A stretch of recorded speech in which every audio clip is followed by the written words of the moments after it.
the deity, as the scripture, as the Nijavatara, incarnation in the human body, our Guru.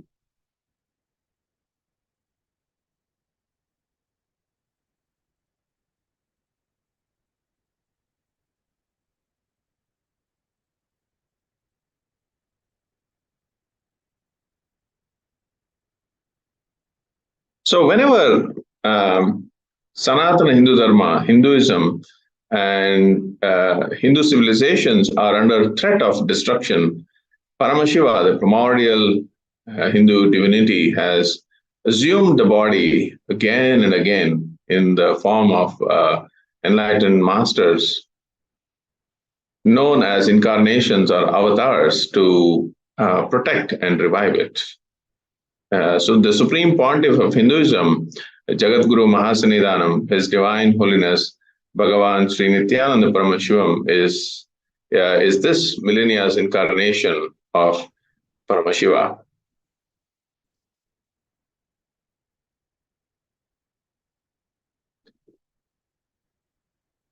The Hindu Guru Parampara lineage of gurus, in which in Hinduism, which includes all Hindu gurus, Jagat Gurus,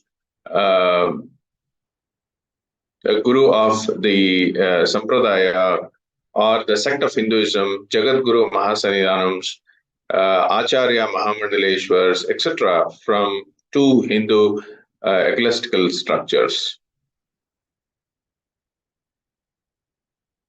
One is the Dashmani Akhada monastic order, Akhada Parishad, and the next one is the ancient Hindu monastic orders organized as Mats, Adinams, and Sarvagnapitas.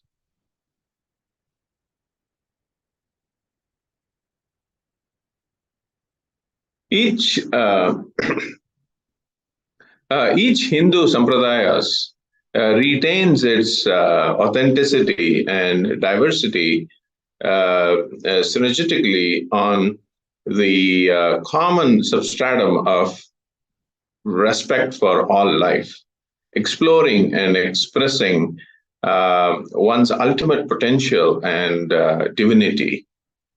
Each civilizational entity pursues the common goal of all practicing indigenous Hindus, that is moksha, meaning liberation or enlightenment.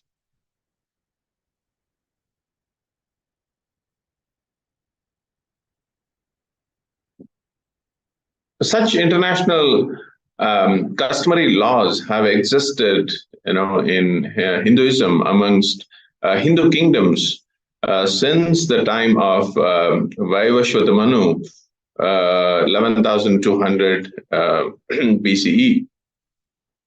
These humanitarian and international customary Hindu laws were revived again and again from time to time.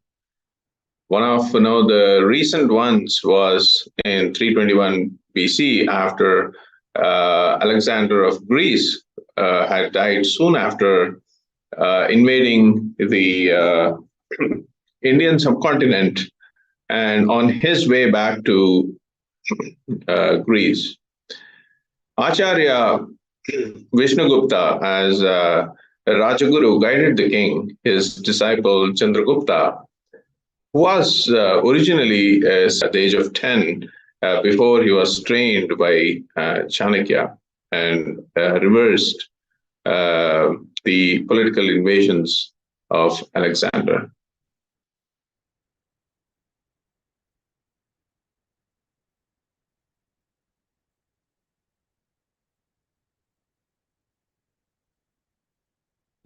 The Akhadas are the apex bodies of Hinduism.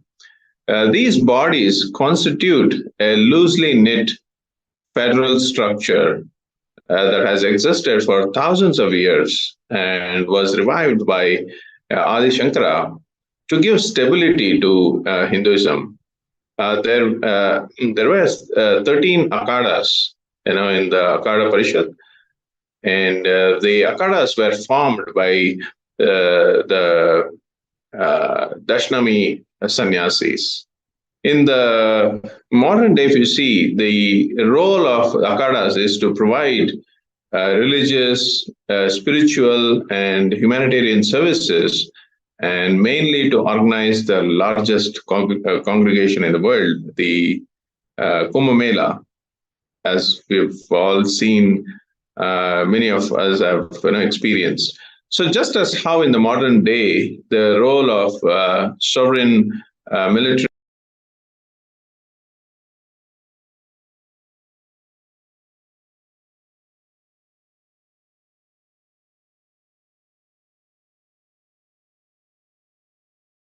which it has a permanent observer status at the United Nations General Assembly since 1994.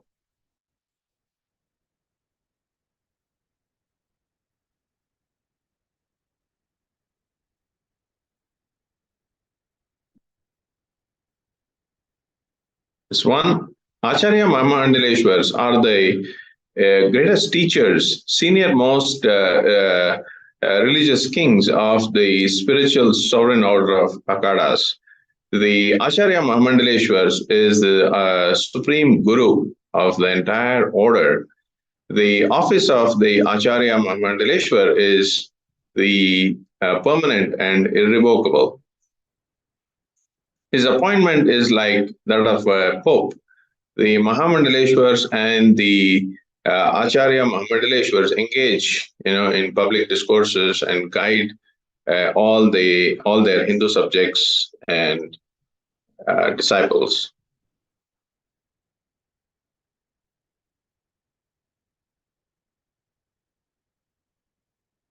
So on 12th February 2013, the SPH Bhagavan Sri Nithyananda Paramashivam was appointed as a successor Acharya Mahamandaleshwar of Mahanirvani Akada.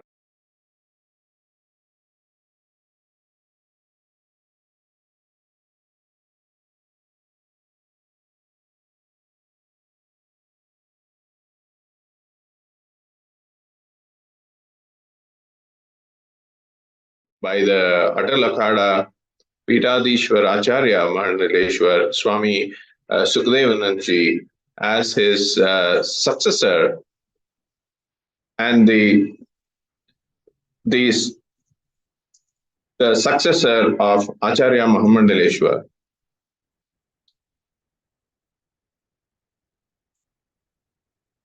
Thereafter, on 11th, 12th, 13th, on January 2015, head of more than 1,000 Hindu samsthanas, ruling seats, kingdoms, sampradayas, and temples congregated in the Kailasa Parama Paragata Adipita, Sarvagnapita, Dhyanapita,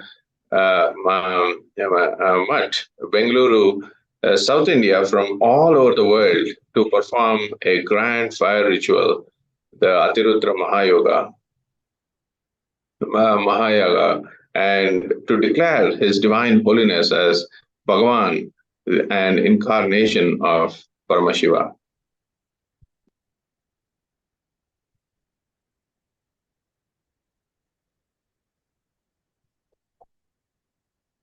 What we would like to summarize and share with all the viewers here is Hinduism is a pantheon of religions. Sampradayas evolved from the source scriptures of Hinduism, which is Vedas and Agamas. And all these Sampradayas had coexisted so beautifully without any conflicts, empowering each and every Sampradaya. Now, you may wonder, how was it even possible for coexistence of 100,000 Sampradayas? Because all of it is governed by the source scriptures of Hinduism, which is Vedas and Agamas. And the enlightened masters and incarnations, they serve as the constitutional authority and the religious authority to uphold the entire Hindu civilization if it is completely aligned and running as per the Vedas and Agmas. What today we are going to say is the Tiruvannamalai the entire Tiruvannamalai, which is a temple town, the Arunachala Savannapeetham, is governed by the enlightened masters and incarnation. And as per Paramashiva's promise to the humanity, he incarnates again and again in the form of enlightened masters and incarnation to hold the entire civilization to run as per the Vedas and Agamas and empower the entire civilization into the science of living enlightenment. So this is how the entire 100,000 sampradayas that evolved out of Hinduism coexisted beautifully, because it is all towards one goal, which is science of living enlightenment. The path is different. The primordial divinity could be different, but the ultimate goal of each of the sampradaya is only to advance the living enlightenment and how we can empower the science of living enlightenment in all the people. It is not discriminative. It is about empowering each and every person from wherever they are into the science of living enlightenment. And most importantly, it is eternal. So in today's world, there is a time span for each and everything. Whatever we want in life, there is always this time span. If you are promoted, or if you are working in a company, or if you are doing a business, or if you are buying a house, everything has got a time span. It has got a limit. That is how the current modern society is governed. But in Paramashiva's court, in Paramashiva's run civilization, it is all eternity. Wherever you are, wherever you have left in the past birth, you presume from there, right? We always feel that, okay, why some people are so blessed and why we are not. It is all governed by the principle of Nithyatva, and the whole ecosystem is only empowered into the science of living enlightenment. And one of the most important components which we would like to share with all the viewers today is the authority which the Guru Parampara held in upholding these values in the ecosystem. We always feel that gurus in today's modern society, because of the ideological persecution that we have encountered over years and years, today some of the Hindus may even not want to share the fact that they are actually following a guru, because the gurus hold the backbone of the Hinduism, which is what the anti-Hindu elements have severely attacked. In fact, every single Hindu guru is attacked today. But in contrary, when Sanatana Hindu Dharma existed in 56 nations, gurus held constitutional apex authority. And they are the ones who actually govern the entire kingdom, and thus were the executive authorities of the guidance and direction given by the constitutional authority called Rajagurus. So Rajagurus existed as the most powerful person in the entire kingdom, where he directs, where he ensures if the kingdom is run as per the Sampradaya, if the kingdom is run as per the guidelines outed in the source scripture. So they ensure that everything is running as per the constitution. When they ensure that it is running as per the constitution, then naturally it is all about empowering the entire humanity with the science of living enlightenment. And when they are doing that, the kings and the rulers, they become the executive authorities. So this is how the entire civilization was upheld, in which the coexistence and the goal of all the civilization is towards the living enlightenment. And everybody protected the source scriptures. Everybody upheld the integrity of each other to ensure that the source scripture is the reference document that they would always go to. So this is how the gurus, the Rajagurus, upheld a very important position in the society, in the ecosystem those days. Now, because of the ideological persecution, almost every single Hindu guru is targeted, and that is why we are seeing such a decline in the Sanatana, in upholding the Dharma in today's world. The people who are appointed, who are ordained to maintain the integrity of the system, is the targets of persecution today.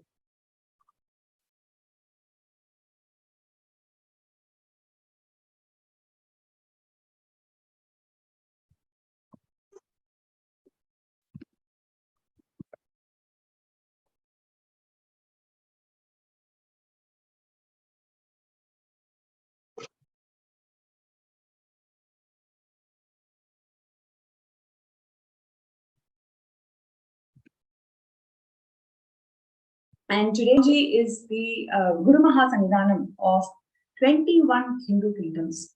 Every time Swamiji assumes the responsibility as the Guru Mahasannidhanam of those kingdoms, the entire values, the entire scriptures, the entire religious denominations, everything associated to that kingdom is getting revived.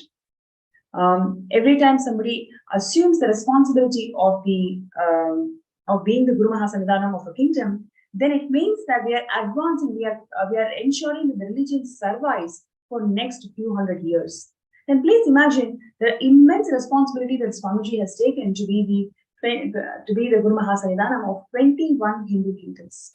And he's coronated by thousands of Hindu seers and pontiffs as the Supreme Pontiff of Hinduism on 11th to 13th, 2015, in a ceremony conducted as Adirudra Mahayana.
And now comes the important question on, do Hindu temples have religious sovereignty?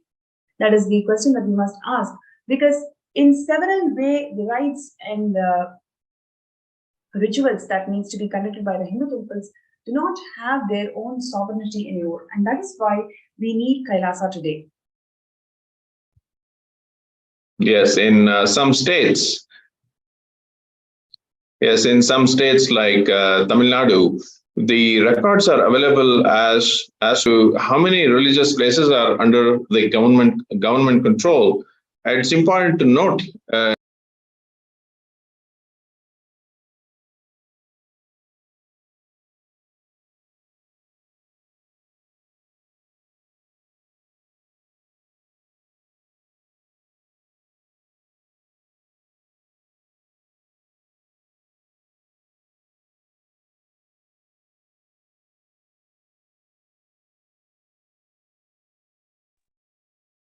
Yes, sorry for the audio glitch. Yes, so in some states like Tamil Nadu, the records are available as how many religious places are under government control in that 2005-2006 budget report. As many as 409 Hindu and Jain religious institutions are under its management.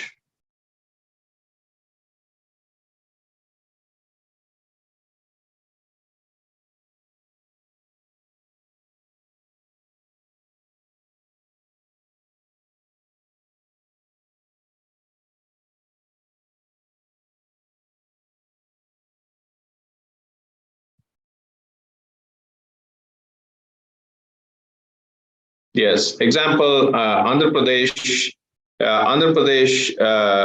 Endowment Department has 33,000 religious and charitable establishments under its management. There are similarly a large number of temples under the government management, in several states.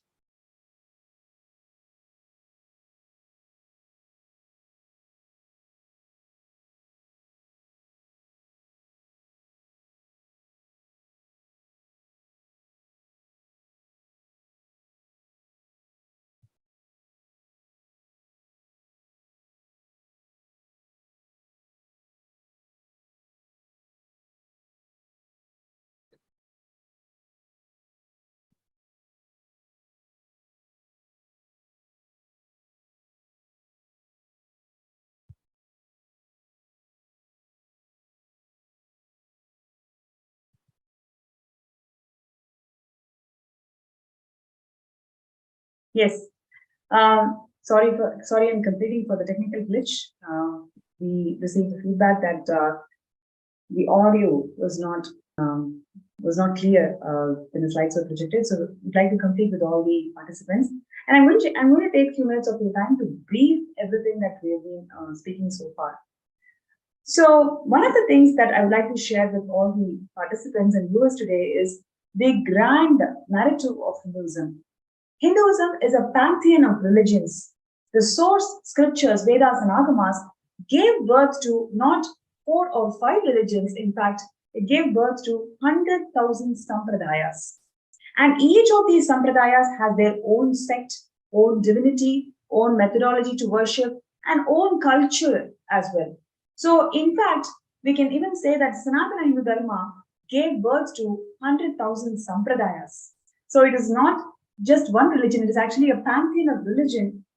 And all of these sampradayas, to our surprise today in the modern world, they all existed in synergy. This coexistence of 100,000 sampradayas makes the Hinduism grand, whatever we consider it today.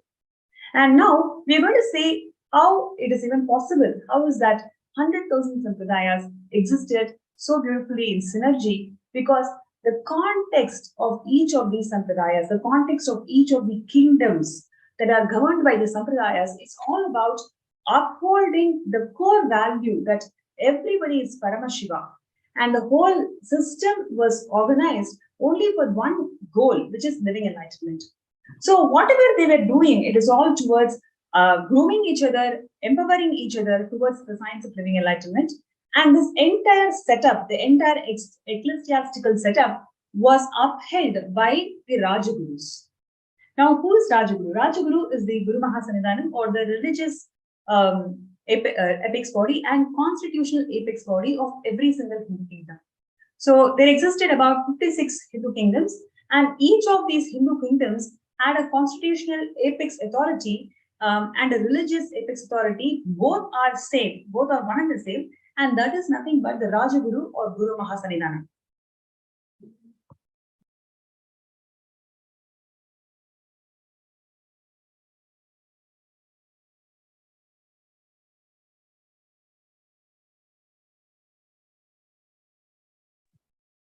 So the constitutional authority and the religious authority of these Hindu kingdoms were one and the same, which is Guru Mahasannidhanam. And these Guru Mahasannidhanams upheld the entire kingdom and ensured that the kingdom is running as per the governing principles laid out of the constitution. Here, the constitution is nothing but our source scriptures. So they ensure, okay, whether the people are fed as per the agamas, they ensure whether farmers are given money as per the agamas, whether the governance in the kingdom is happening as per the agamas. So every single thing that was happening in the Hindu kingdom was all towards ensuring if it is all running as per agamas, as per the constitutions. So this entire mechanism was upheld by the Rajagurus. And that is why the Hindu kingdoms existed so successfully in those days. And in fact, the rulers were actually the executive authorities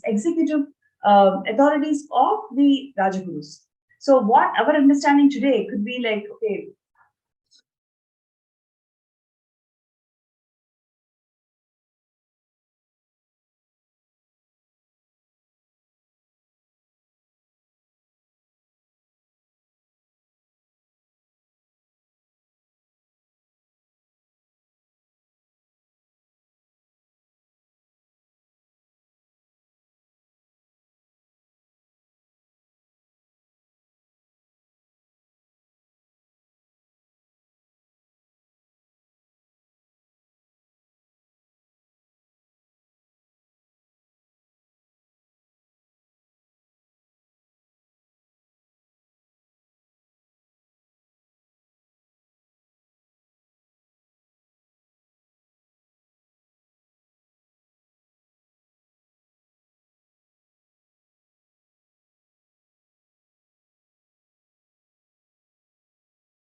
yes, and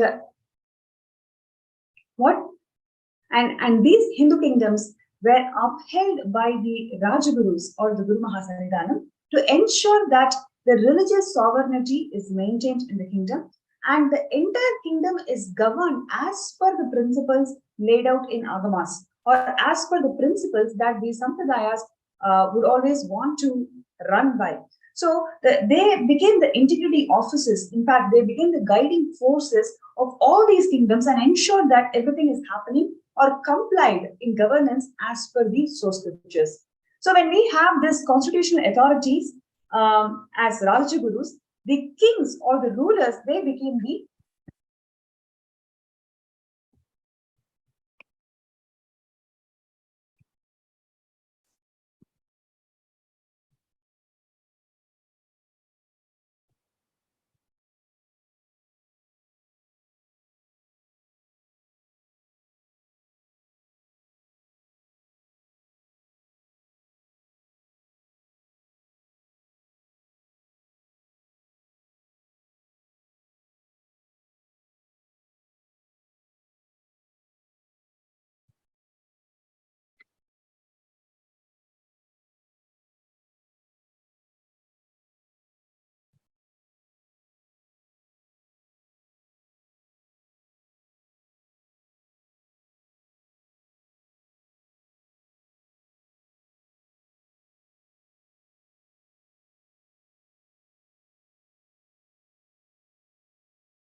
yes.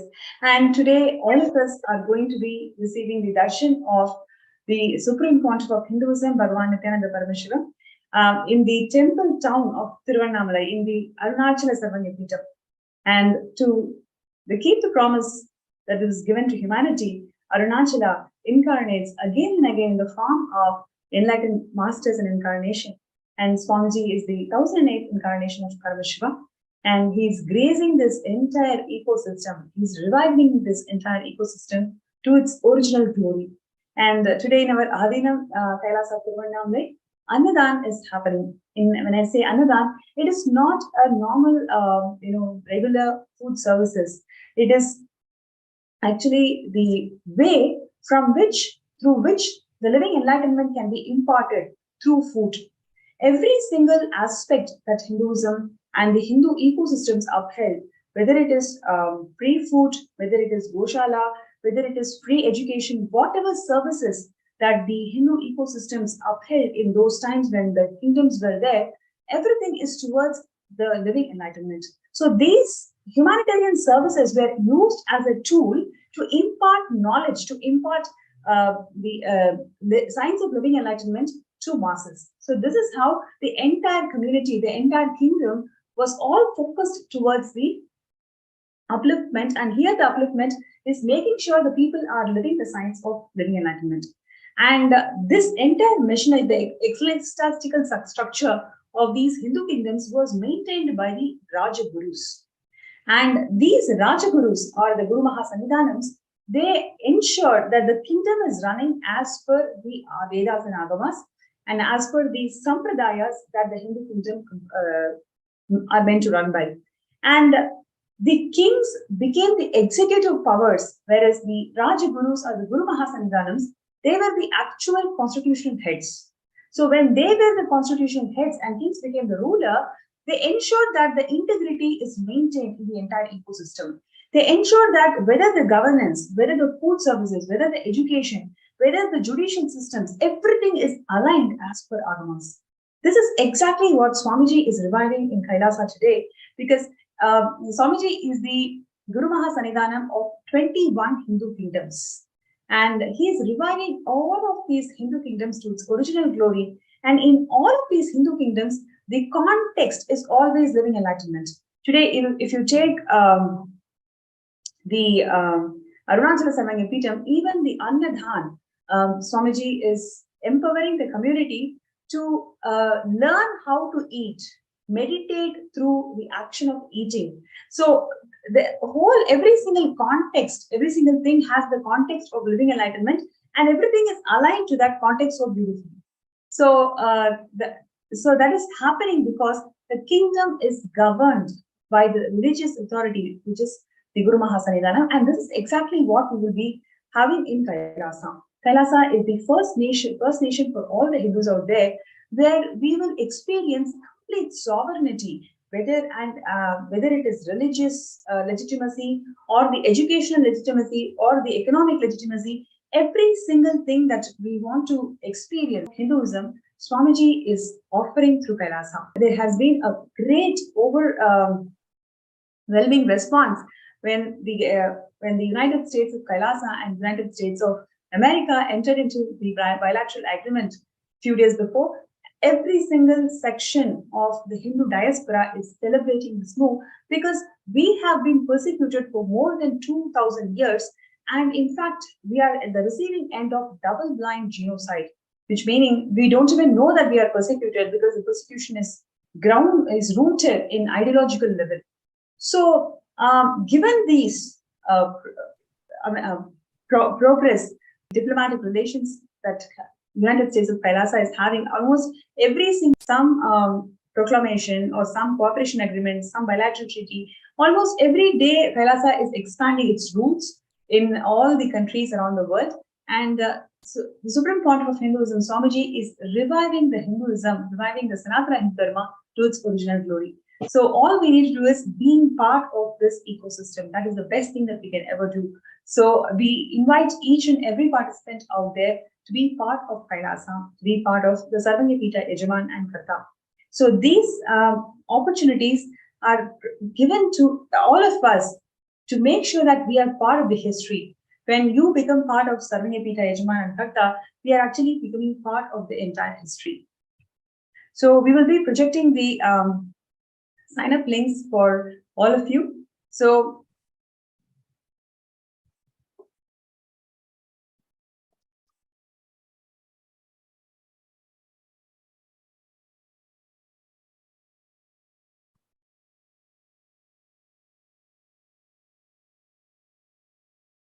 so everybody who's out there listening to this presentation, listening to this truths about how the Hindu kingdoms existed and how exactly Swamiji is reviving Kailasa around the world and all these Hindu kingdoms to its glory. And if you feel that this is a very important cause where all of us can be part of it, please do join the club. And all you need to do is register yourself in sksjp.org and register yourself as a Sarvanyapita Yajaman. And when you start your journey as a Sarvanyapita Yajaman, let's say you're going to contribute about $21,000 towards this cause, then you will also be able to attend the Paramashivam Season 2 program that is starting from Shivaratri.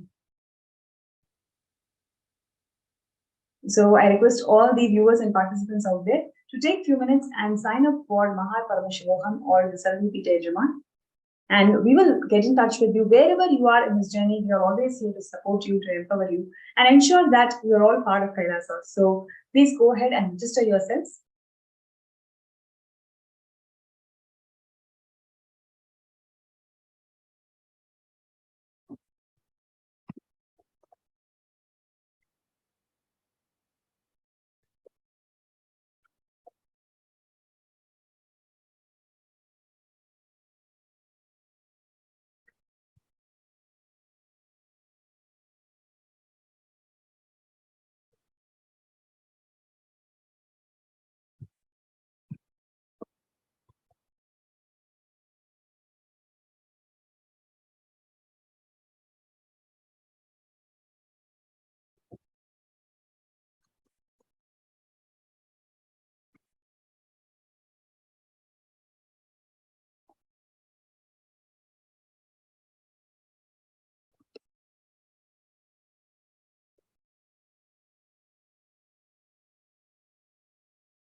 Yes, Nithyanandam. So while we're waiting for the SPH, gracing, for live darshan, it's very important, for us to, really understand the not only, the 21 kingdoms, that we had, and really reviving, Supreme Pontiff, is not only reviving, these 21 kingdoms, for the religious, sovereignty, maintaining this civil sovereignty. It is important, not only to revive, these 21 kingdoms, but how with Swamiji is also has created more Kailasas around the world. If you see in the United States, Canada, all over the world, and if you see, there are so many Kailasas contributing, to the humanity. So it's important, that how the each ecosystem is continuously, contributing to the community, to the people. It is about, the conscious lifestyle, enlightened lifestyle around, the enlightened ecosystems of, Kailasas around the world. It is really important, for us to understand each of, who are listening, to this, why this revival is so very important. With all the,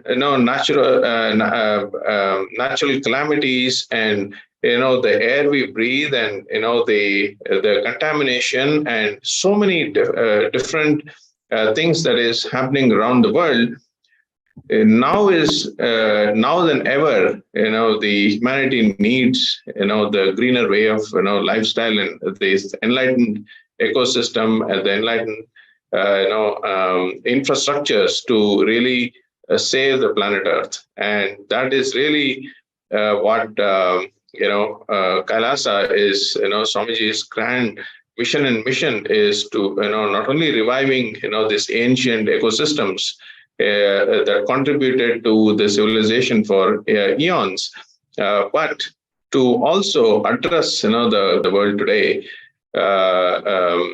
through the Kailasas, through Mahakailasa, through different Kailasas around the world.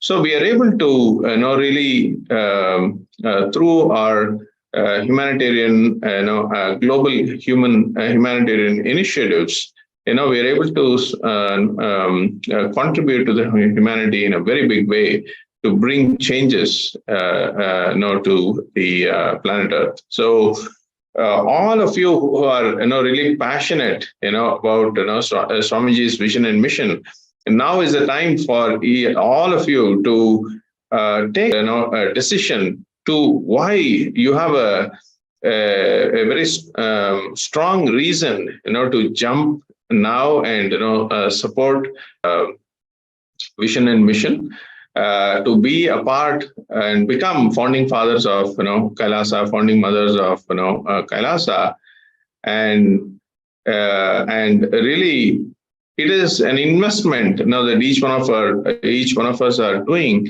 not only for yourself but generations. And Hinduism needs to be, revived. And as you see, Swamiji, is the last lamp, and it is so very important, for each one of us, to revive this, great tradition, which has contributed, to humanity and continues to contribute. And we can all join hands, to be a part of our Kailasa, the grand vision and mission. And today, all of you can sign up, or if you've already signed up, you can start your Sarvagnapita manifester by attending Paramashivam program for 21 days, and you can be part of this major happening on the planet Earth right now.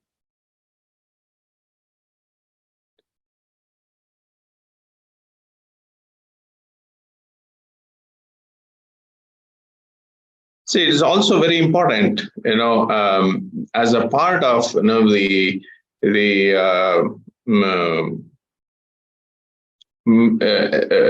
this ecosystem that has contributed to humanity for such a long time. It is also important now than ever to really think about the religious sovereignty, of all the Hindu temples, all the enlightened, ecosystems, and really revive them in a big way. How each of these, temples, ecosystems, can be revived, and it can contribute back, to the humanity the way it used to, exist. And it's really important, for us to change that. Now, as you can, see, a lot of, our temples, are under, the hands of, in different states, in Tamil Nadu, and in Andhra Pradesh, it's under different management, and it is only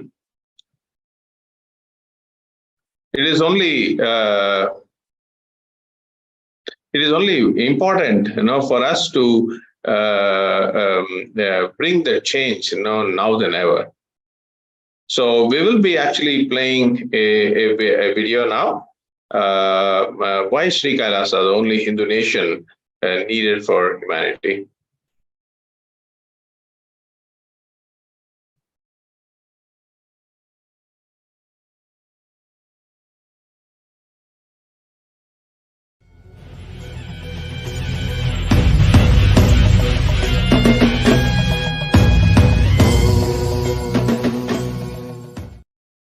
I have incorporated this Kailasa, nation without borders.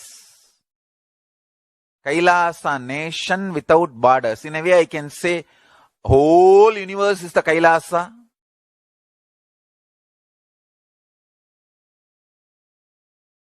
Kailasa, nation without borders.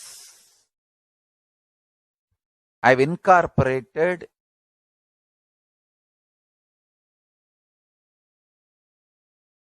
in multiple countries. Each Kailasa will function in their own countries as per that country's law, within that country's law.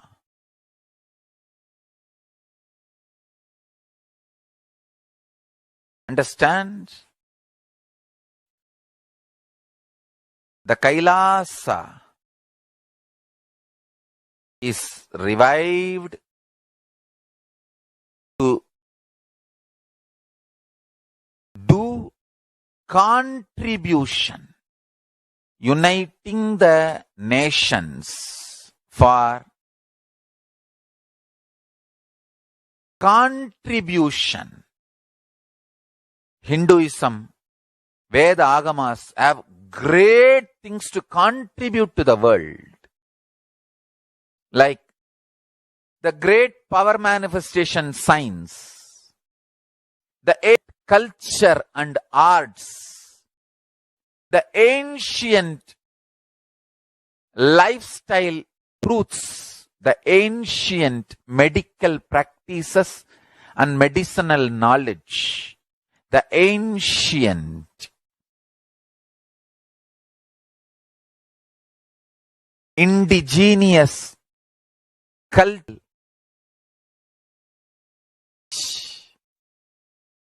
and perfume, dance, music, In every level, Hinduism has so much to contribute. Veda, Agamic traditions have so much to contribute. To share all this with the world. To contribute to the world.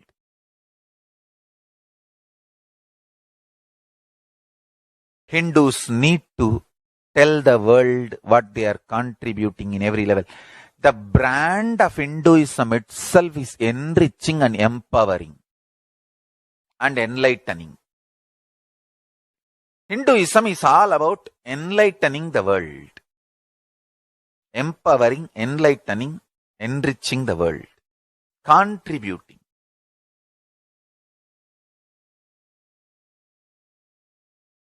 That is our spiritual life. That is our spiritual strength. That is our spiritual core principle. O humanity, I request you with folded hands, some one corner of the world, if you just give me few hundred acres, I will keep this whole science alive. Leave it for the whole humanity freely. Fortunately, Paramashiva has given me the power to decode all this Hindu medicinal system, Hindu judiciary system, Hindu social law and order system, Hindu power manifestation system, Hindu mental sciences system, Hindu yogic sciences, the sciences of Hindu biology, Hindu physics, Hindu psychology, Hindu physiology, Hindu chemistry, all this Paramashiva has given me the power to decode. Whatever the remaining scriptures are available with the humanity, Paramashiva has blessed me, and I have collected, not only I have collected and organized, I can decode. This whole science can be kept alive in any one corner of the world. Just few hundred acres are given for me to live peacefully and exist peacefully. I can store this whole thing alive and contribute it to humanity. Humanity can become better and better and better. I can make the planet Earth so much better place to live. I am here to contribute, and I will continue to contribute.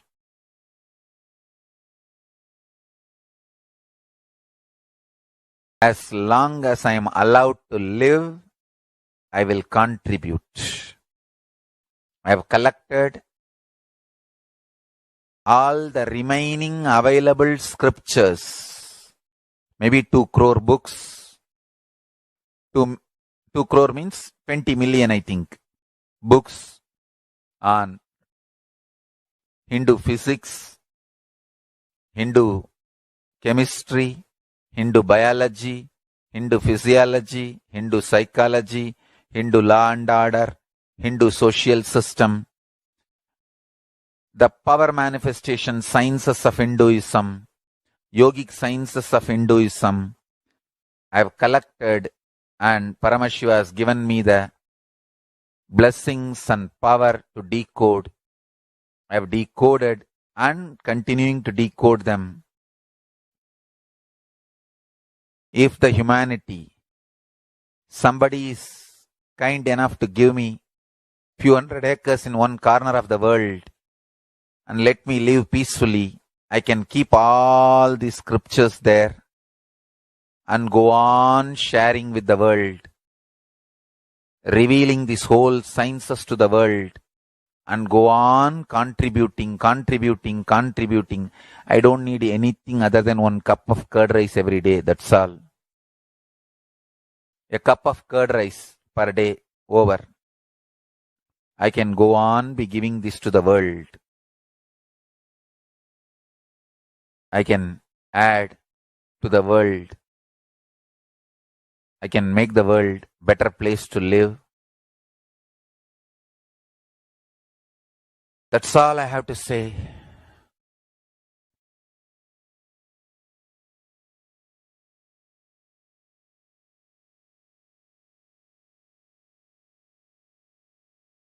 Thousands of medicines are described detail. Ancient Siddha and Ayurvedic scriptures. Paramashiva has given me the power to decode them, read them, properly translate and map them human language. And I am ready to work 20 hours a day. I just need few hundred acres where I can sit peacefully and keep this library in a Gurukul where thousands of people learn this and share it with the world. Understand?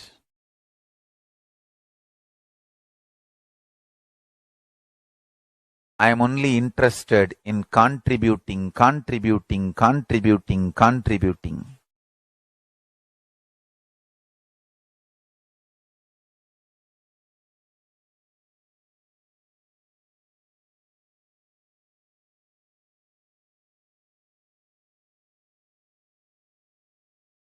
If we can decode all this great knowledge, whole world can prosper from this knowledge. Whole world can enjoy from this knowledge. If I prosper, I will only create a university. I will not create anything else. If the Hindus prosper, they will only create education institutions. Because Hinduism is all about giving, contributing. If I prosper, I'll create university, that's all. Kailasa is all about university to decode the ancient sciences and share with the world. Understand? Every day I am sitting and going on decoding, writing notes on my books and writing details on my books. Whether it is making human beings manifest powers, and I have also now started downloading and decoding the science of making animals manifest powers. Whether making people manifest powers or healing,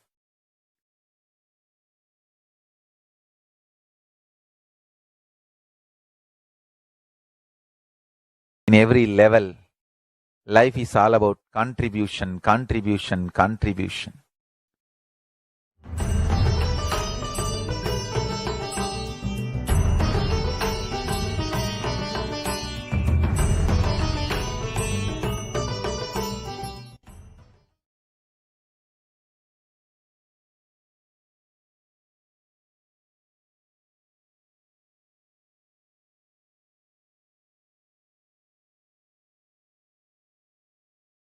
Nithyananda.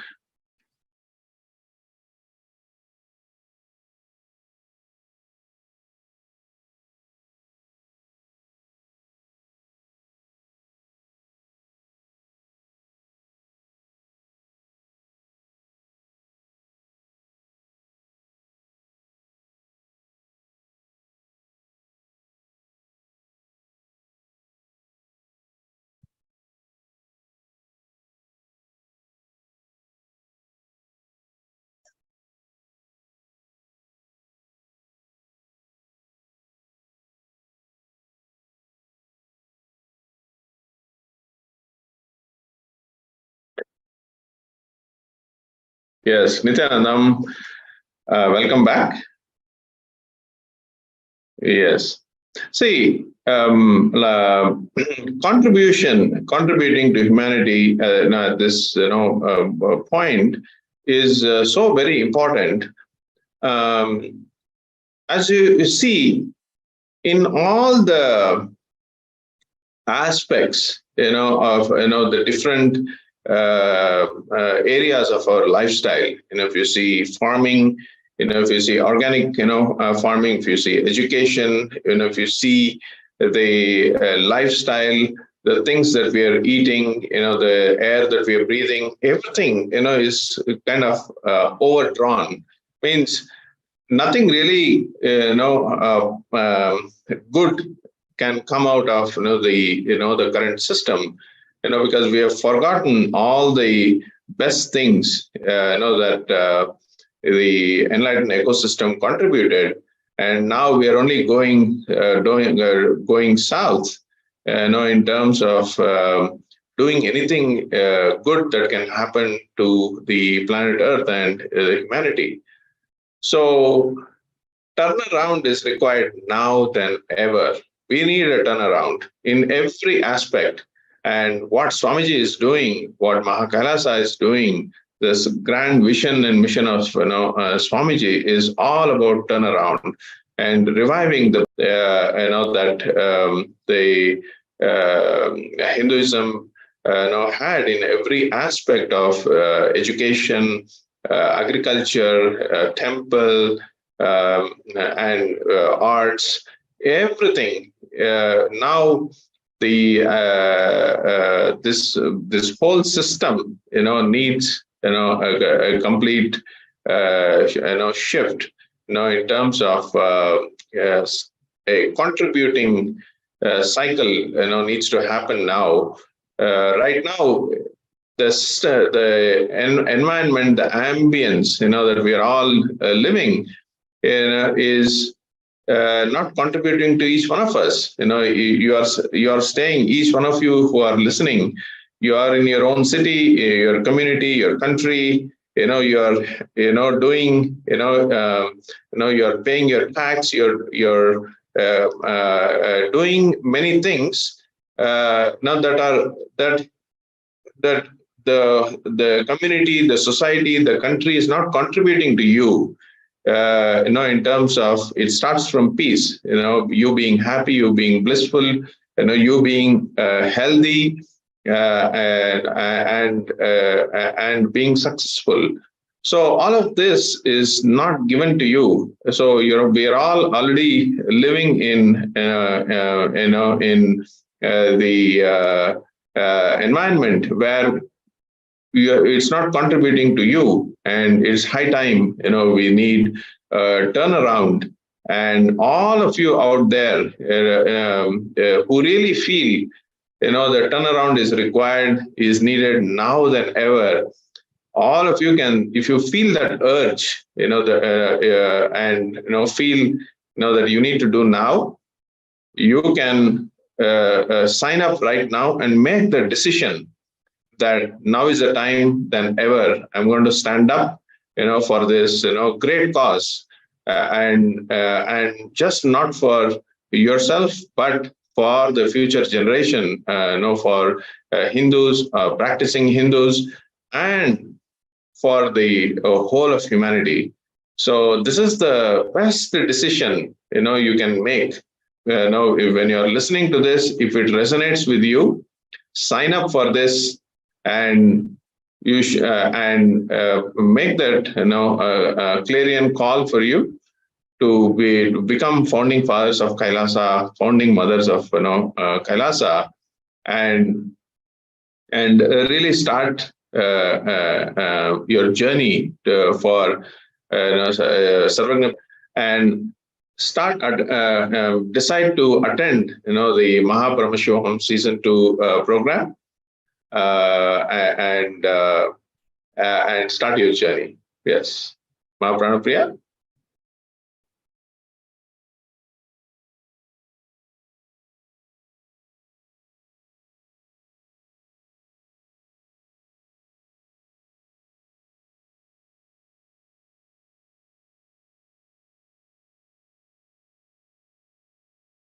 Yes, all of you. See, all of you, all of you,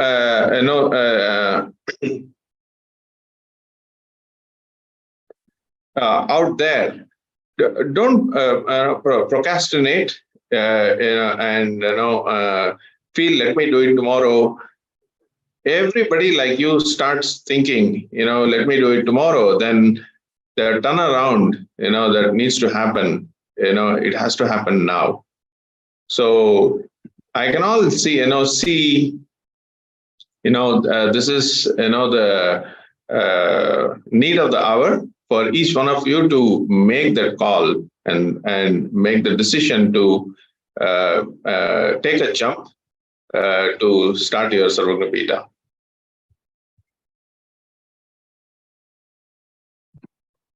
Yes, and what is really required today is all of us coming together this moment when Hindu nation is happening to its glory, when the international community is recognizing the value of Hinduism, and what Swamiji is going to contribute to Kailasa.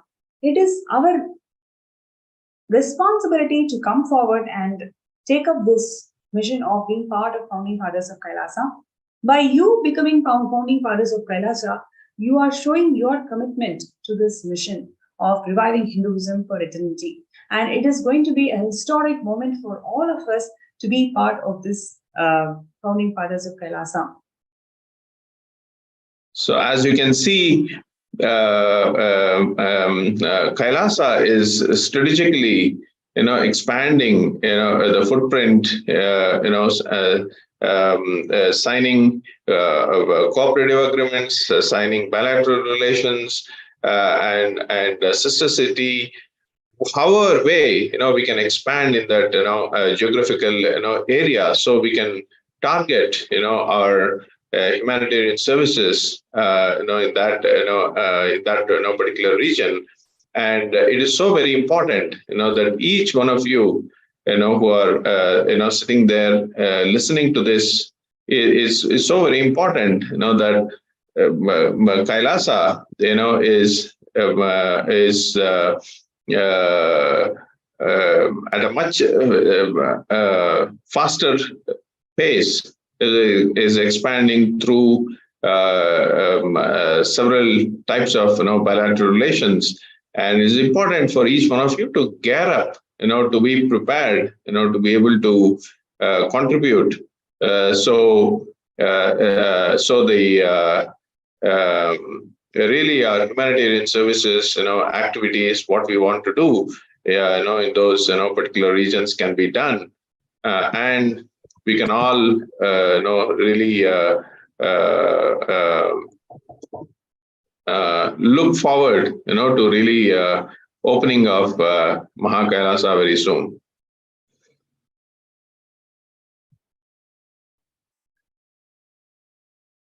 And each one of you, who are listening, how many of you feel connected with temples? I'm sure there are so many with the temples, the deities, the rituals, and the maintenance of temples, all of the whole science of temples. You can give a thumbs up in the Zoom, so our causers there can really know your interests and how intensely you're also being wanting this revival, that Swamiji is at a much faster pace doing this. So if everybody can take a moment to give your thumbs up, or maybe respond in the Zoom chat.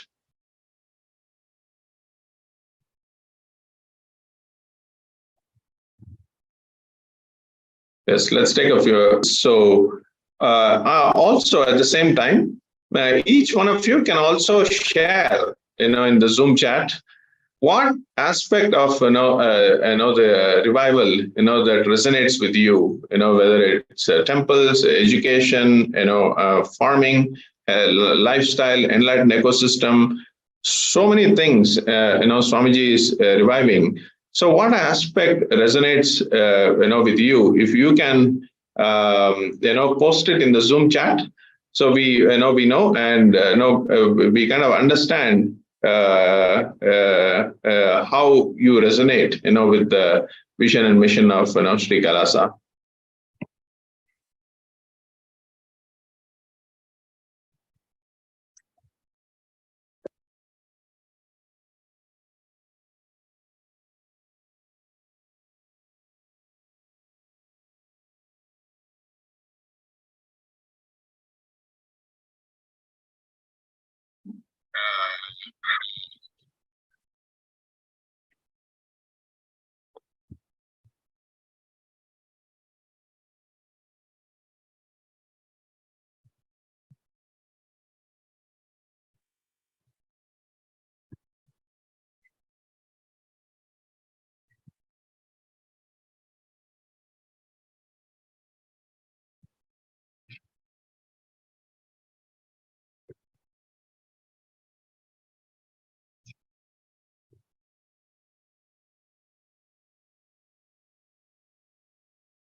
Yes.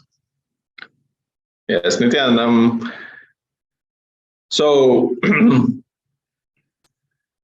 I'll be chanting, the Mahavakya, and just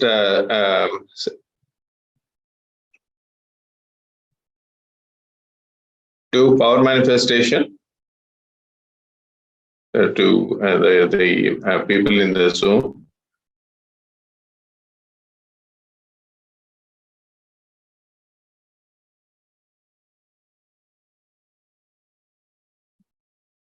Om Nithyananda Paramashivam. Om Nithyananda Paramashivam.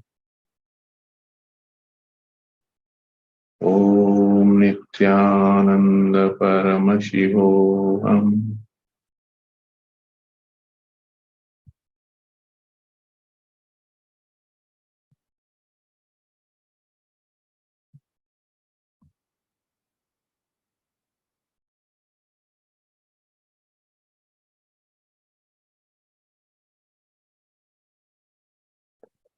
Yes, Nithyananda.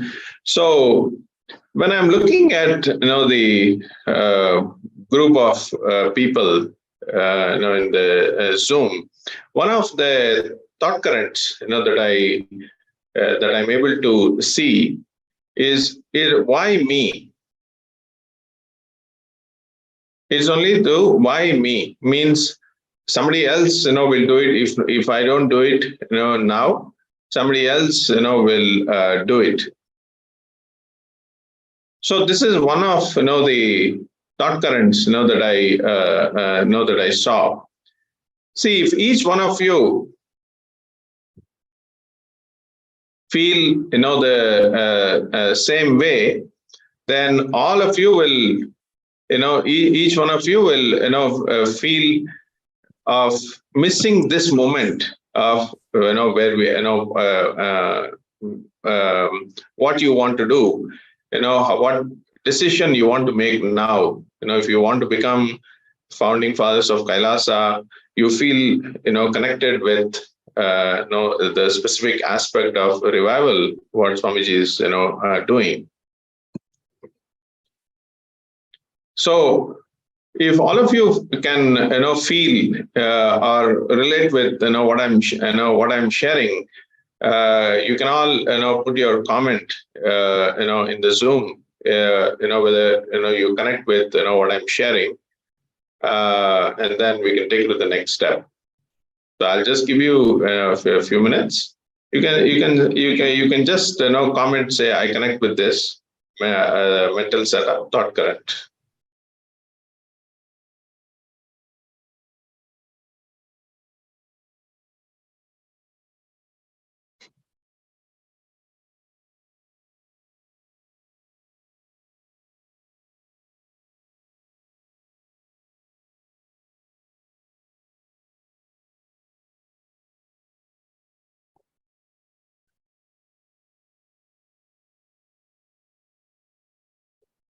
See, only each one of you make that power of is a power.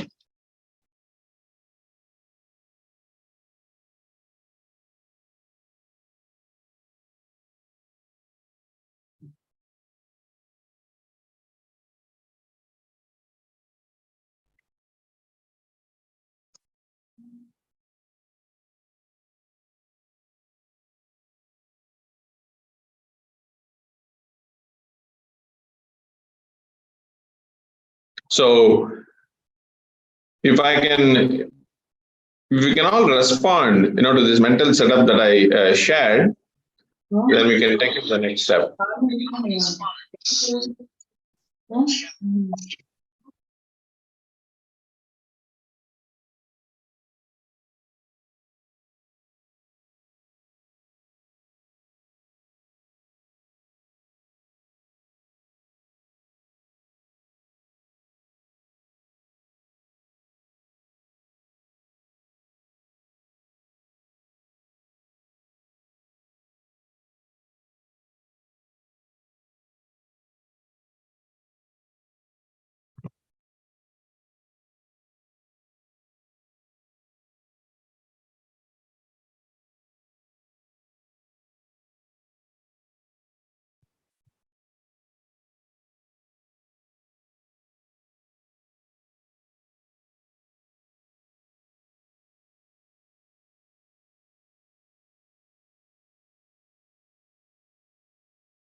Yes. So,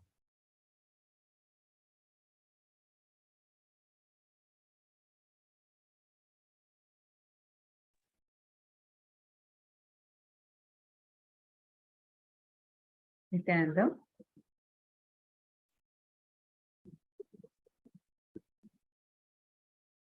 Yes, all the participants that are watching, that listen to this beautiful segment where we understood what Swamiji has done to bring, to integrate, to give Sanatana Hindu Dharma back to its life, to give Sanatana Hindu Dharma, to revive Sanatana Hindu Dharma to its glory. Every one of you that are sitting here, all the participants, understand that means you have already manifested.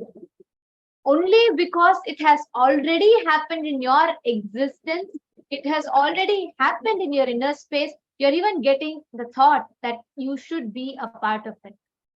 Swamiji very beautifully says in a satsang that nothing that you cannot will occur in your life. Anything that you can see in your life is possible. Only because your inner space is able to grasp it, you're even seeing that happen in your life. If you are seeing anything, whether someone is scaling the Mount Everest or whether someone is going diving deep into the Pacific Ocean or someone is floating in the air, whatever you see and perceive through your senses, only because it is possible by you, it can be perceived by your senses. So understand, if Kailasa, the happening of Kailasa and the opportunity to be part of Kailasa is opening for you, that means you can manifest Kailasa. Listen carefully, you can manifest Kailasa. And that is why the intention is even happening in your inner space. Been seeing so many of you have been hitting that you want to become a part of this grand happening of Maha Kailasa. Many of you want to become Sarvanya Pitadeshwar, Sarvanya Pita Karta, Sarvanya Pita Yajaman.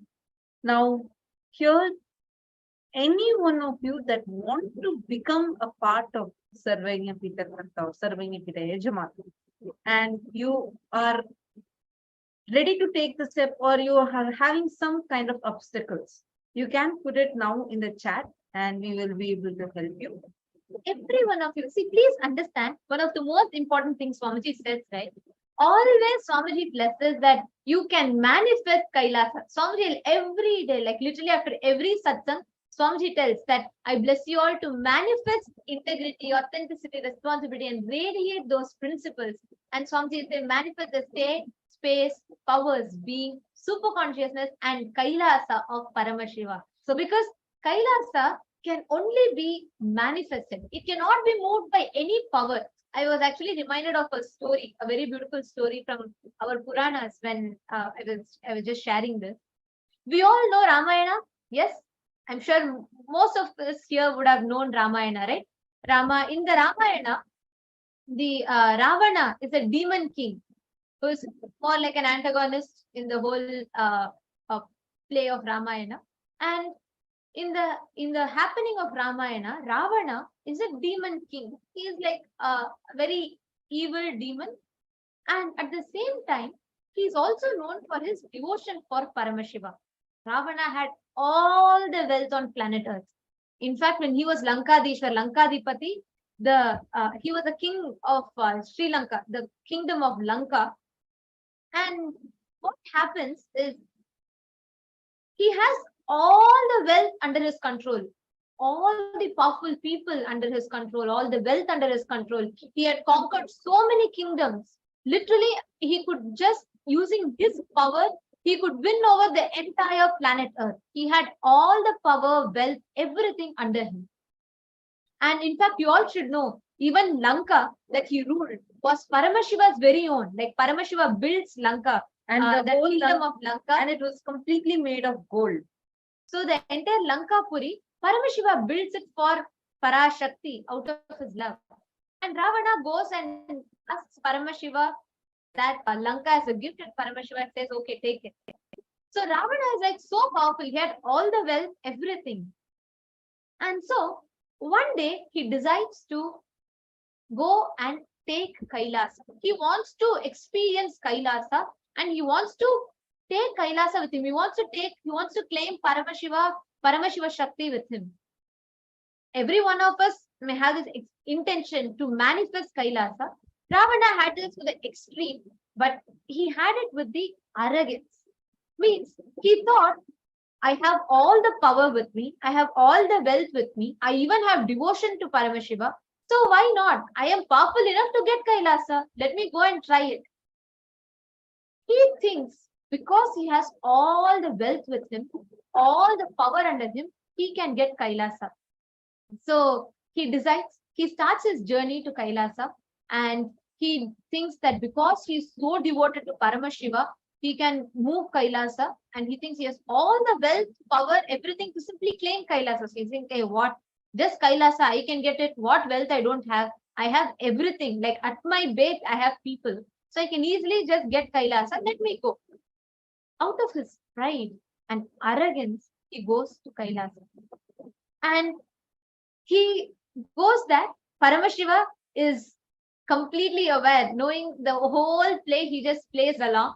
And when Ravana gets there to Kailasa, he thinks he's so mighty. He had like all the physical strength, everything. So he thinks he can do it and he just lifted Kailasa. And he thought, he tried lifting Kailasa. He thought how powerful I am. I'm able to shake Kailasa. I'm able to start lifting Kailasa. He was so arrogant and so deluded. He thought using his power and he thought using his might, he will be able to move and shake Kailasa. Paramashiva Shakti were residing on top of Kailasa, and with a smile on his face, Paramashiva was enjoying this whole happening. He had his own lesson to teach.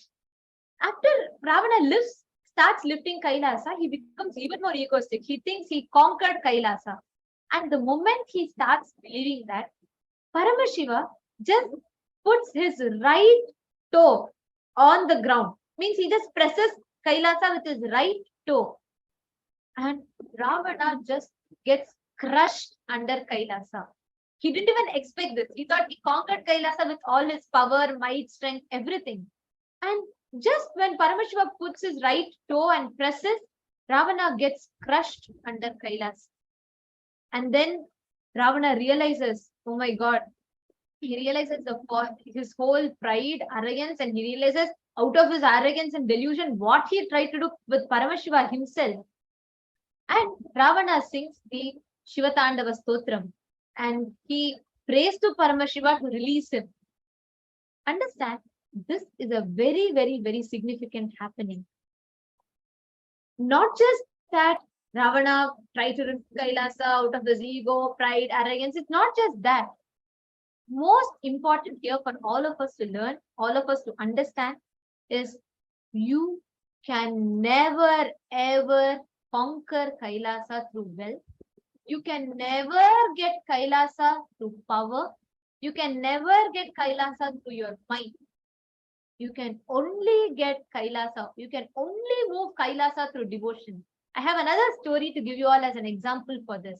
While Ravana had such a tough situation with all might, power, strength, everything he had, he could not even get to Kailasa. He could not even move Kailasa. But do you know there was one person who had absolutely nothing, like not even one penny with him. But Paramashiva moved Kailasa all the way just to give him darshan. His name is Tirunavakarasar. And he was extremely old. He's a great Nayanmar, a great devotee of Paramashiva. And his whole intention was somehow he has to reach Kailasa. And his intention was so strong. But due to his age, his organ starts failing.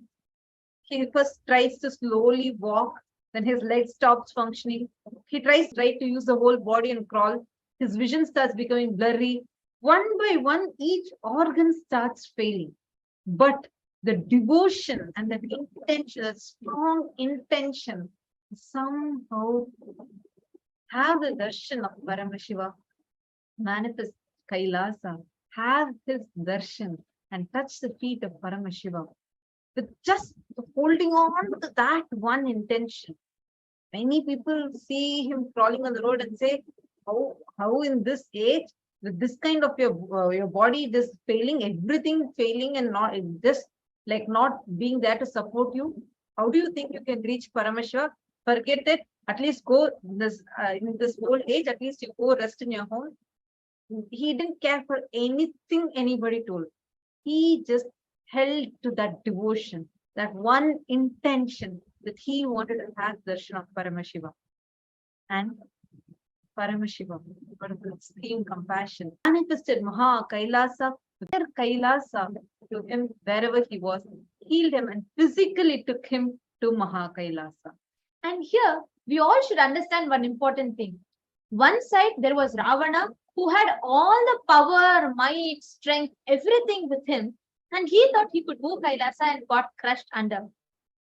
On another side, there was Tirunavakarasar, Upper, who had all the obstacles on planet Earth possible. He was old, he could not walk, and he was losing his all the abilities, and he had to travel thousands of kilometers across to even reach the summit of Mount Kailasa, and he had no support from people. There was every possible obstacle in his way. So if you see both scenarios, they're like to the extreme end of the spectrum. But here, Paramashiva moved Kailasa to where he was. Paramashiva moved his entire Kailasa and came to where Upper Tirunavakarasar was and gave darshan. On the other end, Ravana, even after using all his might, power, strength, everything and reaching the summit of Mount Kailasa, he could not